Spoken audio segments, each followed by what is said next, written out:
Malaking gulo to pag nagkataon. Ika kasi ni Pangulong Marcos Jr., tapos na tayo sa pagtitiis. Tapos na tayo sa pagtitimpi. Lalaban na tayo pag ginulo ng China ang oil and gas exploration.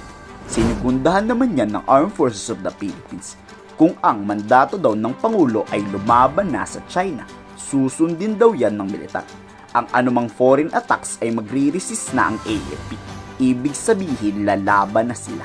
Binigyan din ni spokesperson Roy Vincent Trinidad na kahit maging buhay pa ang kapalit nito, wala silang pake. Basta tuloy ang pagpapatrolya sa karagatang West Philippine Sea o mapahimpapawid pa yan. It has been very clear. We will be resistant and unwavering against the aggressive actions of the Chinese Communist Party. In performing our mandate, the armed forces is prepared to sacrifice limb and life.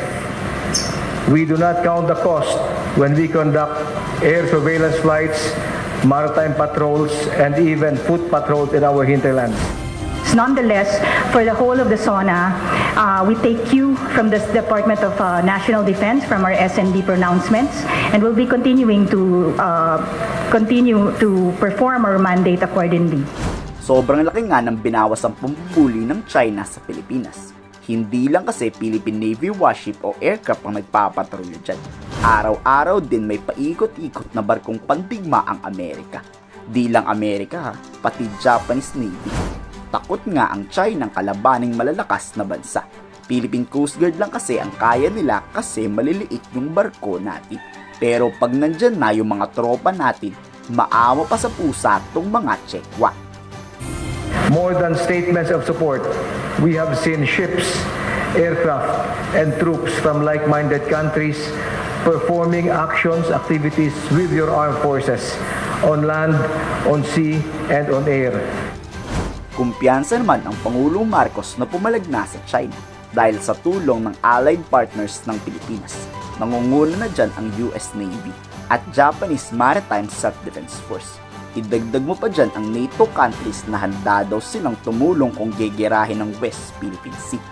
Pero sa Philippine Coast Guard naman walang nabanggit si PBBM na kung pag winater cannon ba tayo ng Chinese Coast Guard, lalabanan din natin ng water cannon. Ganun pa man, tayo pa rin ay nagtitimpi at nananatiling nagpapasensya, lalo na sa pagtanod sa ating buong kapuluan at sa pangangalaga sa ating interes. Subalit ngayon, mas pataas pa ang ating kumpiyansa dahil mas marami na tayong mga kasangga na magiging kabalikat natin sa oras ng matinding pangangailangan. Then as now, our foreign policy remains the same. The Philippines is a friend to all. The Philippines is an enemy to none.